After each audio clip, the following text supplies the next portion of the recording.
Hello everyone, मैं अशोक फोगाट और आज की वीडियो में बात करने वाले हैं जो इकोनॉमिक्स का आपका जो पेपर है 12th क्लास के लिए, उसके अंदर हमें किन किन बातों का ध्यान रखना है। इसका कोड है बच्चों 030।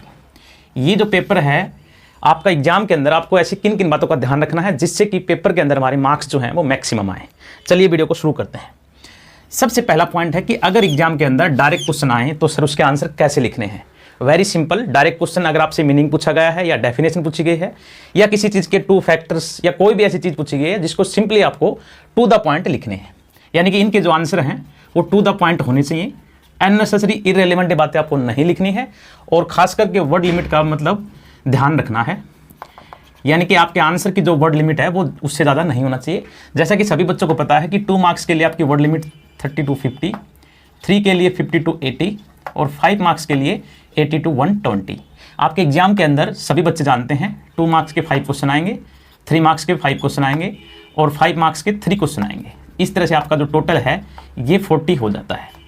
तो इस 40 मार्क्स के अंदर आपके जो डायरेक्ट क्वेश्चन जितने भी मार्क्स के पूछे जाएं, चाहे 2 नंबर का हो, 3 नंबर का, 5 नंबर का, उसके अंदर आपको टू द पॉइंट लिखने हैं। वर्ड लिमिट का बिल्कुल ध्यान रखना है। इसके बाद बात करते हैं इनडायरेक्ट क्वेश्चन की। इकोनॉमिक्स के अंदर ये बड़ा बवाल होता है कि इनडायरेक्ट क्वेश्चन बहुत तरह की वैरायटी होती हैं। इस वैरायटीज के अंदर आपसे अलग अलग क्वेश्चन पूछे जा सकते हैं। आपको कुछ एग्जाम्पल के माध्यम से समझाऊंगा, जैसे कि ट्रू फॉल्स के क्वेश्चन पूछ लिए विद रीजन। इसको हम दूसरी भाषा में स्टेटमेंट फॉर्म क्वेश्चन भी बोलते हैं, स्टेटमेंट फॉर्म क्वेश्चन। इसके अंदर आपको आंसर लिखना होता है। आपसे ये पूछा जाता है कोई सिचुएशन देके कि क्या लगता है आपको ये बात सही है, और सही है तो क्यों है, तो आपको बताना है। इसके अंदर आंसर लिखेंगे आप, जैसे answer yes it is true one and I am agree from this statement because of following reason. इस तरह से आपको आंसर लिखना है स्टेटमेंट वाले क्वेश्चनों के अंदर। दूसरा क्या है कि इनडायरेक्ट क्वेश्चन के अंदर इकोनॉमिक्स के अंदर थोड़ा सा वैरायटी और चेंज कर देते हैं। वो कई बार क्वेश्चन ऐसे पूछेंगे आपसे कि आपको लगता है कि इसका आंसर यस भी हो सकता है, नो भी हो सकता है। तो सिंपली बच्चों उसके अंदर अगर यहां कंफ्यूजन हो कि वेदर आंसर में नो लिखना है यस लिखना है, आपको सिंपली उसके मेन पॉइंट लिख देने हैं। उसका जो रीजन आपको जैसा लगता है उसके अनुसार आपको लिख देना। यस नो के अंदर आप कोई कमेंट नहीं करेंगे। कई बार आपसे यह पूछा जाता है कि जस्टिफाई द स्टेटमेंट। इसका मतलब अगर उन्होंने पॉजिटिव वे में पूछा है तो आपको पॉजिटिव कैरेक्टरिस्टिक लिखनी है या उसका इंपॉर्टेंस लिखना है, और अगर इसको क्रिटिसिज्म यानी कि नेगेटिव सेंस में पूछा है तो आपको उसको नेगेटिव लिखना है कि अगर पॉजिटिव है या नेगेटिव है। इसका बच्चों विशेष ध्यान रखना है, खास करके इकोनॉमिक्स के पेपर के अंदर। तभी बच्चों के मार्क्स कम आते हैं। एक्चुअली आप क्वेश्चन को ही नहीं समझ पाते कि उसके आंसर में पूछा क्या है, तो ये विशेष बात ध्यान रखेंगे। थर्ड क्या है, use of chart and graph या डायग्राम। ये तो भाई करना ही करना है। इकोनॉमिक्स के एग्जाम के अंदर वगैरह डायग्राम के काम चलेगा ही नहीं। जहां पॉसिबल हो चार्ट बनाओ, ग्राफ की जरूरत पड़े ग्राफ बनाओ, या आपको डायग्राम बनाना डायग्राम बनाओ। आपको सब बच्चों को पता है कि जो हमारा इकोनॉमिक्स का एग्जाम होता है उसके अंदर ये हमारे 2 एक्सिस होते हैं। अब इसके अंदर आपको क्या है कि सिचुएशन दी पाएगी, ये आपका ग्राफ टाइप में डायग्राम में क्वेश्चन माना जाएगा, और इसको आप पेंसिल से या पेन से अच्छी तरह से बना सकते हो। कई बार क्या होता है चार्ट में क्या होता है, हमें कोई ऐसा क्वेश्चन दे देते हैं जिसको हम चार्ट से अगर दर्शा सकते हैं। जैसे कि आप चाहो तो किसी के फैक्टर बताने हैं आपको, तो आपने लिख दिया फैक्टर्स ऑफ, मान ली किसी के हो गए, ऐसे आपको चार्ट में आप इसको ऐसे दिखा सकते हैं।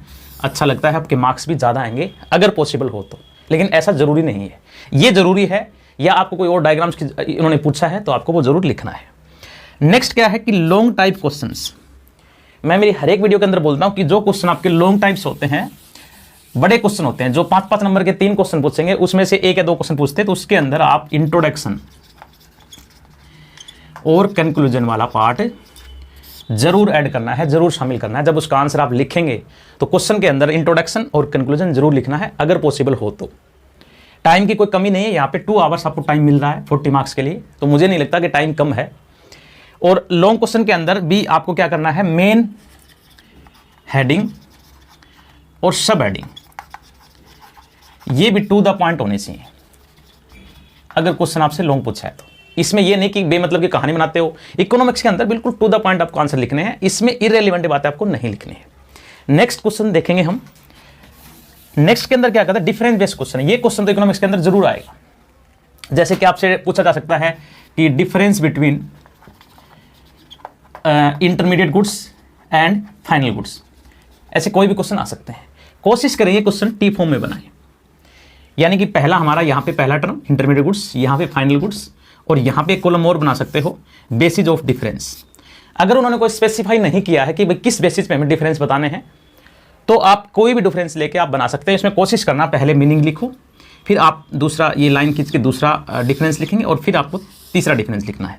अगर ये पॉसिबल नहीं है तो आपको स्पेसिफाई, जैसा क्वेश्चन पूछा है वैसे लिखेंगे। टी फॉर्म में आपके मार्क्स ज़्यादा आते हैं, क्वेश्चन की प्रेजेंटेशन अच्छी लगती है और न चाहते हुए एग्जामिनर हमें ज़्यादा मार्क्स दे देते हैं। नेक्स्ट, ये भी हमारा हो गया। नेक्स्ट है केस स्टडी बेस्ड क्वेश्चन। अब कई बच्चे सोचेंगे सर केस स्टडी का इकोनॉमिक्स के अंदर आते हैं, बिल्कुल आते हैं। और इकोनॉमिक्स की केस स्टडी और बिजनेस स्टडी केस स्टडी में फ़र्क है, ये बच्चे ध्यान देंगे। बीएसटी की जो केस स्टडी आती हैं वो बेटा अलग होती हैं और इकोनॉमिक्स की केस स्टडी अलग होती है। इकोनॉमिक्स के अंदर केस स्टडी आजकल आने लगी, लगभग आपको 10-15 लाइन में मिलेगी, 20 लाइन में मिल सकती है। जैसा कि आप इंग्लिश के पेपर में कंप्रेहेंसिव देखते हैं, ठीक इसी प्रकार से केस स्टडी आजकल इकोनॉमिक्स के एग्जाम में पूछने लगे और उन केस स्टडी के बेस पे आपको आंसर देना है। तो जब भी आप आंसर देंगे केस स्टडी बेस पे, तो बच्चे क्या करते हैं, फटाफट ऊपर से पढ़ना नीचे तक स्टार्ट कर देते हैं। पढ़ना चाहिए नो डाउट, लेकिन पहले ये देख ले कि आंसर उससे मैच कर रहा है। कई बार आंसर इससे रिलेटेड होता है, कई बार उसने कुछ टॉपिक को, किस चैप्टर के अंदर को टॉपिक को उठा के केस स्टडी बनाई हुई है, आपको उसके हिसाब से आंसर लिखना है। ठीक है। Next, practical table form question. Economics के अंदर प्रैक्टिकल न्यूमेरिकल क्वेश्चन भी एक दो पूछते हैं। आप सभी बच्चों को पता है कि मैक्रो इकोनॉमिक्स के अंदर जब कैलकुलेशन वाले क्वेश्चन आते हैं, कैलकुलेशन ऑफ नेशनल इनकम, किस मेथड से, वैल्यू एडेड मेथड है या आपका इनकम मेथड है, ये जो मेथड से आपकी कैलकुलेशन पूछते हैं, तो वो क्या करते हैं, इसे नंबर ऑफ आइटम दे देते हैं। यहाँ पे रुपीज़ अमाउंट में दे देंगे और ये इसका आपकी कैलकुलेशन निकालनी है। तो बच्चे क्या करते हैं, जैसे मान लो ये आइटम ऐड होगा, इसका पता नहीं है, अब ये माइनस हो गया, इसका भी पता नहीं है। इस केस में क्या करते हैं बच्चा, या तो इनमें मिस्टेक कर देता है, तो आपको कहीं ना चाहते हुए आपके क्वेश्चन गलत हो जाते हैं। बच्चों इसके अंदर स्टेप मार्किंग होती है, यानी कि अगर आपसे 5 पॉइंट्स पूछे हैं, 5 मार्क्स का क्वेश्चन है, 5 पॉइंट से आपको कैलकुलेशन करनी है, तो इसके अंदर आपका वर्किंग नोट ठीक होना चाहिए। यानी कि आपको मेन बात कहाँ देनी है, वर्किंग नोट बिल्कुल ठीक होना चाहिए। और आपको जो आप आंसर लिखेंगे वो आपको ऐसे ही फॉर्म में लिखने हैं, ऊपर से नीचे। और आपको अगर पूरा श्योर नहीं है कि मेरा आंसर ठीक है नहीं है, तो जितने पॉइंट्स बच्चों ठीक हैं आपको वैसे ही लिखना है और इनका टोटल नहीं करना है अगर आपको आंसर नहीं आता है तो। मैंने क्या बोला कि आपको टोटल बिल्कुल नहीं करना है अगर आपको आंसर नहीं आता है तो इन बातों का बच्चों ध्यान रखेंगे। इकोनॉमिक्स के अंदर आपकी प्रेजेंटेशन बहुत अच्छी होनी चाहिए।